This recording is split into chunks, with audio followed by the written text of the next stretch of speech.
Samsung Galaxy S9 versus LG G7 thinq speed test. That video is coming up right now. Let's go. And welcome to the Galaxy S9 versus the LG G7 thinq speed test requested by many. Let's go ahead and boot these up at the same time in 3, 2, 1.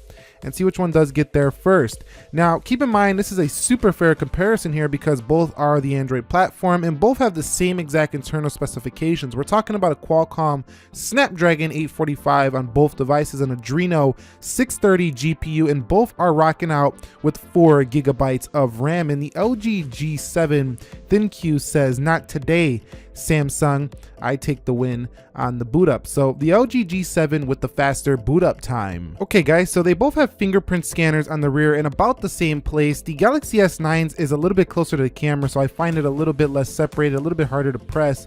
But we're gonna go ahead and do this fingerprint test in 3, 2, 1.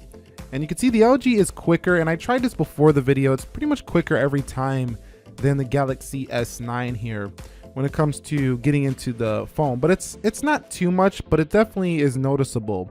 Now, one thing I did notice though, it's some little general UI differences here. The LG actually shows the clock first when you hit the power button. Watch this, 3, 2, 1. You can see it's much faster to respond to the power button. It's just something small that I noticed between these two. Also, the LG G7 thinq here is slower than the Galaxy S9, where you want to go ahead and turn off your phone. When you hold the power button down, there's a delay on the G7. You see how the Galaxy was way ahead there? And one more time, 3, 2, 1. So if your phone's giving you trouble in restarting, you're gonna be annoyed by the slowness of the G7 thinq to respond to just restarting your phone. Also, when you wanna put widgets on the home screen, if you go ahead and hit anywhere on the home screen, you can see very slow there on the G7 to get that to pop up. 3, 2, 1. And very slow there for the G7. So the G7, while faster on that lock screen to show the time, these little animations on turning the phone off and just hitting this home screen to turn your widgets on and go into home screen settings, that needs to be fixed in an update.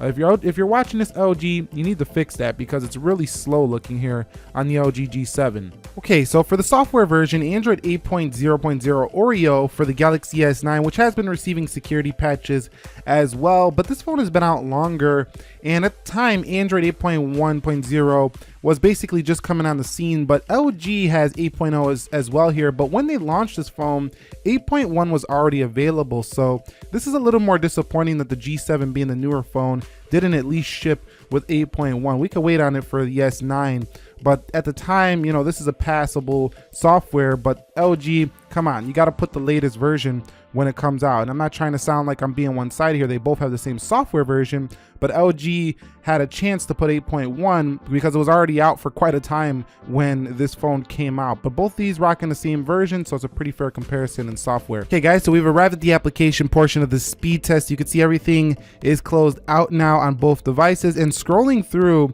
both of these, no issues. They're both about the same, but you can have an app drawer or no app drawer. The only difference is you have a notch on this phone. Let's begin with clock. 3, 2, 1, and you could see about the same. I mean, I think slightly to LG with the animation, very, very slight. You have to slow it down to see that. But let's go into calculator, and you could see, to me, it looked like LG once again, slightly. Let's go into settings, and you could see very similar. Let's go into Play Store, and Play Store is on the right for the LG G7 thinq. What about Instagram?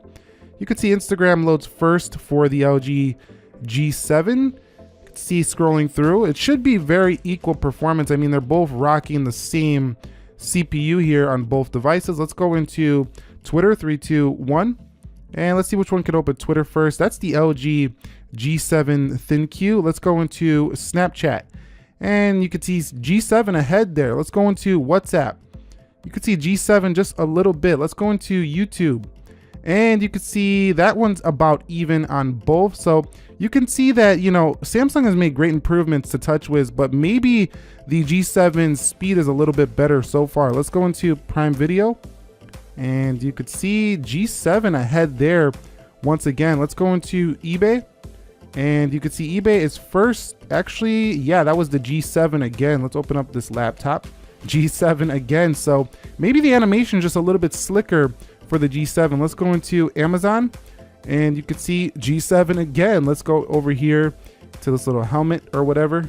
Let's go there. And let's just click this one. You could see about the same. So performance pretty equal, but I just think LG's animation is a little bit quicker than TouchWiz. Let's go into Jetpack Joyride, and you can see this is ahead for same GPU though, but that was definitely the LG G7. Let's go into Dead Trigger 2, both on high graphics settings, 3, 2, 1, and see which one can open this up first. And it looks like the LG is ahead. Let's hit play, but let's see which one gets in there first when we actually start playing. And you could see Samsung's ahead there. So Samsung comes back in the Dead Trigger 2. So both of these do have the same GPU though, so gaming should be about equal. Let's go into Slither, and you can see Slither is open first on the LG, and you could see play against AI. So this is why I think people say a lot of the times that LG phones are underrated, because they basically compete at the same level as the most popular, Samsung Galaxy S9, iPhone 10, but they don't get as much sales. Let's go into Geekbench, and you can see about the same on both devices. And let's go into Video Shop, and that one looked about the same as well. Let's go into CPU-Z, and you could see that's the Galaxy S9. So basically equal performance here, a little bit of animation difference on the G7, giving it the edge in terms of just like milliseconds of a difference. Not even that, it's just very, very slight. You would only see this in slow motion. So basically equal performance here on the single core or the single application opening. Let's go through some multitasking now. Okay guys, so we're gonna run through some multitasking. Let's begin with CPU-Z. You could see about the same. Let's go into Video Shop, and that's about the same. Geekbench, again, very similar. Speed test, and let's go into Slither, and you could see very similar performance. And Dead Trigger 2, both holding everything so far, 4 gigs of RAM on each, and you could see pretty good there. And Amazon, about the same. Let's go into eBay, and looks like the S9 had a little bit of a reload there. What about Prime Video? And yes, the G7 better there. Let's go into YouTube, and the G7 a little bit better there. WhatsApp, that's about the same. It looked like a reload on both. Snapchat reloads, so they're both choking up now, but the G7 did a little better. Twitter, again, to the G7, so the G7 looking pretty good. Instagram, you see a little bit of choppiness there. Play Store, and you see the S9 win on that one. Settings, both reloaded. Calculator, both reloaded that as well. And clock, and about the same. So basically similar performance again through multitasking. I think the G7 is doing a little bit better with its 4 gigs of RAM versus the S9's 4 gigs of RAM. If you want the better performance, you definitely want to get the S9 Plus for the S9 series, but the S9 is still strong performance. It's just, I think the G7 was going for a little bit better optimization when it came to that multitasking from what I've seen. Okay, I quickly want to cover the cameras because the LG G7 has a slow shutter speed, and this is an area where the S9 is definitely quicker. So let's go ahead and go into the camera on both devices. 3, 2, 1. And let me just go ahead and show you. Let me put something in the frame here. How about this iPhone 10 right here? Let's go ahead and put this in the frame, and you could just see the difference it's going to take in shutter speed. So let me go ahead and just get in auto mode on both and go for the S9 first. 3, 2, 1. You seen that? Now 3, 2, 1. So you see how slow that shutter speed was on the G7. 1, 2, 3, and 1, 2, 3. So it's just a little bit slower there for the shutter speed, but that's just a little thing I wanted to point out on the LG G7. That doesn't deter the camera quality at all. We can do a comparison on that, but I just wanted to tell you that the speed to get into the camera, focusing, stuff like that is just faster on the Galaxy S9. Okay, so I compiled a 30-second video here to see which one can render better here on both, and let's hit next, and we're gonna go ahead and hit share, and we're gonna do it in the highest settings for both devices and hit to gallery. 3, 2, 1. See which one can compile this first. It's a pretty close race so far.